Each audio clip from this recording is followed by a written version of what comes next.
का जाना और ट्रंप के आने से जोड़कर भी इस घटना को देख रहे हैं। साथ ही साथ सीपेक बिल्कुल। परियोजना को लेकर जो चीन ने अपना एग्रेशन दिखाया या फिर ये कह दिया कि अपने नागरिकों की सुरक्षा को लेकर वो सुनिश्चित हो नहीं पा रहा, ऐसे में अपनी ही सेना को यहाँ तैनात करेगा। ये तमाम ऐसे पहलू हैं जिससे पाकिस्तान सरकार भी इस वक्त प्रेशराइज है। लेकिन इन सबके बीच में कैसे तालिबान बन गया है भस्मासुर, ये भी अपने दर्शकों को बता दें और इसको लेकर जानकारी कुछ है वो शेयर कर दें अपने दर्शकों से। उसके बाद में अपने एक्सपर्ट्स के साथ हम इस पर बात करेंगे।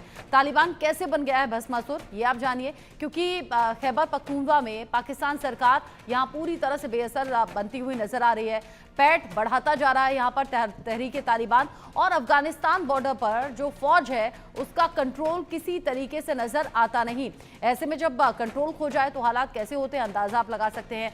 आतंकी संगठन को पालना अब यहाँ भारी पड़ रहा है और इसीलिए हमने शुरुआत में कहा कि पाकिस्तान के लिए ऐसे समझिए कि यहाँ सरदर्द भी बढ़ गया है, पाप सामने आ रहे हैं और जो सांप पाले थे वो उल्टा पाकिस्तान को अब डसने का काम कर रहे हैं। आतंक परस्त होने के भारत के आरोपों पर अब यहां मोहर लगती हुई नजर आ रही है, क्योंकि भारत तो हमेशा जीरो टॉलरेंस की नीति अपनाता रहा है, पाकिस्तान को सवालों के घेरे में खड़ा करता रहा है आतंक को लेकर। और आतंक एक ऐसी वजह जिसको लेकर पाकिस्तान इंटरनेशनल लेवल पर कई बार बेइज्जत हो भी चुका है, बेनकाब हो चुका है। साथ ही पाकिस्तान और अफगानिस्तान के बीच में जो तनाव बढ़ रहा है उससे भी जोड़कर इन घटनाओं को देखा जा रहा है, जहां पाकिस्तानी फौज को हो रहा है बड़ा नुकसान और स्थानीय लोग भी इससे अछूते कतई नहीं है। आखिर क्यों हमले कर रहा है टीटीपी, लगातार ये हमले क्यों सामने आ रहे हैं, ये भी आपके लिए जानना समझना जरूरी है। यहाँ पर हमलों की संख्या बढ़ना और पाकिस्तानी फौज में जो सैनिकों की जान जा रही है उसकी भी घटनाएं लगातार बढ़ रही हैं। आखिर क्यों टीटीपी लगातार हमले कर रहा है या फिर क्यों यहाँ ज्यादा एग्रेसिव हो गया है, ये आपके लिए जानना जरूरी है।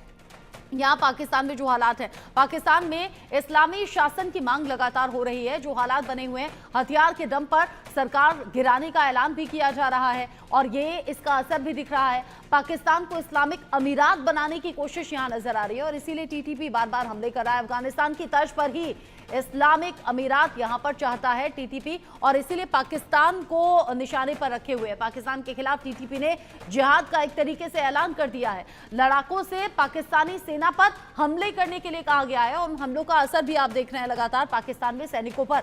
पाकिस्तान में इस्लामी शासन की मांग कर रहा है, यानी कि जो अफगानिस्तान में हुआ वही पाकिस्तान में चाहता है। हथियार के दम पर सरकार गिराने का ऐलान भी किया और ये जो एक के बाद एक हमले हो रहे हैं, इन हमलों का असर भी नजर आ रहा है। इस्लामिक अमीरात बनाने की कोशिश यहां पाकिस्तान को और अफगानिस्तान की तर्ज पर ही यहां टीटीपी अपना वर्चस्व दिखाने और बढ़ाने की कोशिश, और इसीलिए पाकिस्तान में ये जो घटनाएं हैं वो लगातार बढ़ गई हैं। अब ये भी जान लीजिए कि पाकिस्तान में आतंकी हमले कब कब हुए हैं और कैसे ये बढ़ गए हैं। कुछ डेटा आपके साथ में हम शेयर कर लेते हैं। साल 2016 जब 526 आतंकी घटनाएं हुई, साल 2017 294 घटनाएं, साल 2018 जब 164 घटनाएं आतंकी हुई, 2019 जब 136 आतंकी घटनाएं हुई और 2020 जब 193 आतंकी घटनाएं यहां पाकिस्तान में हुई। हालांकि सबसे ज्यादा इस डेटा में 2016 की घटनाएं हैं और डेटा धीरे धीरे कम होता हुआ नजर आता है। 2019 में सबसे कम घटनाएं हुई हैं, 2018 में भी अगर कंपैरेटिवली देखा जाए तो कम है,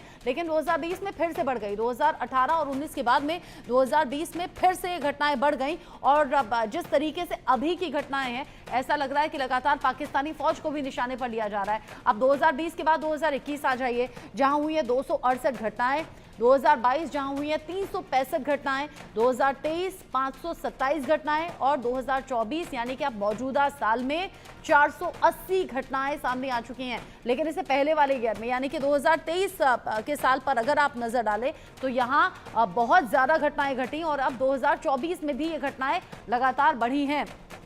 अगर ये घटनाएं लगातार बढ़ रही हैं और इन घटनाओं के बढ़ने का असर सीधे सीधे पाकिस्तानी फौज पर है, पाकिस्तानी सरकार पर है, स्थानीय लोग भी इस दर्द को झेल रहे हैं, तो इन घटनाओं को रोका कैसे जा सकता है। 2016 से 2024 तक का ये आंकड़ा हमारे सामने है। मेरे साथ में बाकी पैनलिस्ट भी हैं। जेके बंसल सर, 2016 से लेकर 2024 तक ये सिलसिला सबसे ज्यादा देखा जा रहा है 2016 में, और 2023 और 24 में ये घटनाएं बहुत तेजी से बढ़ी हैं। हाँ, बीच बीच में किसी ईयर में कम हुई हैं। 365 दिन होते हैं एक साल में और घटनाएं 500 के और 400 के ऊपर भी हैं। अंदाजा हम लगा सकते हैं कैसे दहशतगर्दी पाकिस्तान में है या कैसे बारूद के ढेर पर पाकिस्तान बैठा हुआ है। देखिए, आप थोड़ा सा इसके बैकग्राउंड में जाना पड़ेगा। 2007 में स्वात घाटी के अंदर में जो ये तालिबान है, तालिबान ने उस समय एक लेडीज को फ्लॉगिंग की थी, कोड़े मारे थे। और वो इस तरह से जो इस्लामिक शरिया है वो कर रहे हैं। और करने के बाद में जो तालिबान है उसको किसने पाला पोसा, किसने ट्रेनिंग दी है? ट्रेनिंग दी है पाकिस्तान ने। तो पाकिस्तान ये समझता था कि ये जितने भी हक्कानी ग्रुप हैं या तालिबान हैं ये इनके इशारे पे नाचेंगे। लेकिन जब ये अब उनका शासन हो गया है तो उन्होंने इसको बिल्कुल नजरअंदाज कर दिया गया है। आपको याद होगा कि जब सबसे पहले 2020 में जब ये अफगान या जो तालिबान ने इसको टेक ओवर किया था तो सबसे पहले आईएसआई के चीफ वहां पे गए थे। उन्होंने जाके वहां पे बड़ी खुशियां मनाई थी। लेकिन इसके बाद में जो तहरीक तालिबान पाकिस्तान है वो लगातार अटैक करता जा रहा है। 2022 तक इनके पास में एक जो सीज फायर थी उसको भी खत्म कर दिया गया है। तो तहरीक तालिबान पाकिस्तान ये कहता है कि हम तो डूरेंट लाइन को मानते ही नहीं है और ये पूरा एरिया है। तो वो चाहते हैं कि यहाँ पे इस्लामिक राज हो, जैसे कि ब्रिगेडियर साहब ने भी कहा है। उनका मेन मकसद है कि इस्लामिक राज बनाया जाए और उसको इस्लामिक राज बनाने के लिए ये सब कुछ किया जा रहा है। और बात यह है कि जो पाकिस्तान की सेना के अंदर में भी कुछ सीनियर ऑफिसर्स ऐसे हैं जो इस बात को चाहते हैं कि यहाँ पाकिस्तानी राज हो। तो पाकिस्तान की सेना बजाय लड़ने के या अपने युद्ध की प्रैक्टिस के वो बिजनेस करती है और अपना बिजनेस बढ़ाया हुआ है। तो उसकी क्षमता तो लड़ने की है नहीं। लेकिन उसके बावजूद भी जब वो वहाँ पे अंदरूनी जो बातें हैं कि हाँ यहाँ पे जो इस्लामिक स्टेट होना चाहिए, तो इस तरह की बातें हो रही हैं। दूसरा जो है पाकिस्तान की जो करप्शन है वो जैसे बलूचिस्तान का वो दोहन करते हैं, उनका शोषण करते हैं, इसी तरीके से जो पीओके का है वहाँ का शोषण करते हैं। तो इस प्रकार से वहाँ पर बड़ा अनरेस्ट है। और जब से ये जो इमरान की जो सरकार गई है उसके बाद में पॉलिटिकल इंस्टेबिलिटी भी आ गई। तो सब कारण मिला करके पाकिस्तान के हालात बहुत खराब हैं। और खराब होने के अलावा यहाँ पे अभी जो पाकिस्तान के टुकड़े होना अब तदाज में ही समझा जा रहा है। बलूचिस्तान अलग हो जाएगा, खैबर पख्तूनख्वा अलग हो जाएगा, सिंधी अपनी मांग कर ही रहे हैं, पीओके तो इंडिया का पार्ट है ही। तो अब रह गया क्या, उनके पास में पंजाब रह गया। तो इसको देखते हुए यहाँ पे हालात बड़े खराब हैं और पॉलिटिकल इंस्टेबिलिटी है।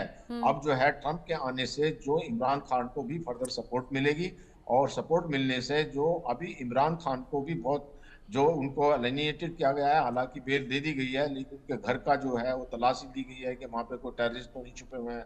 वो उनका घर का जाके तलाशी लेने के बाद में ये सब कुछ हो रहा है। तो उन्होंने वो पाकिस्तान में जो अभी पीओके में इन्होंने कोई ऑर्डिनेंस लगा दिया है कि आप लॉ एंड ऑर्डर के नाम को उनको दुखी करने के लिए।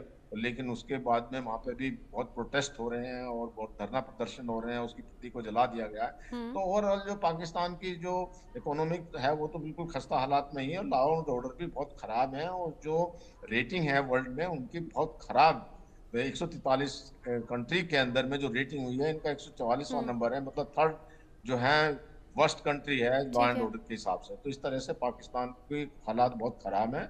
और अब इन अभी जो पाकिस्तान के खराब हालातों के बीच में क्या निष्कर्ष निकालेगी पाकिस्तान सरकार, क्या फैसला करती है पाकिस्तानी सेना, ये देखना दिलचस्प रहेगा। मेरे साथ में संजीव श्रीवास्तव जी भी हैं और साथ ही साथ जावेद राणा मेरे साथ में जुड़ गए हैं, पाकिस्तानी पत्रकार हैं। आपका भी स्वागत इंडिया न्यूज पर।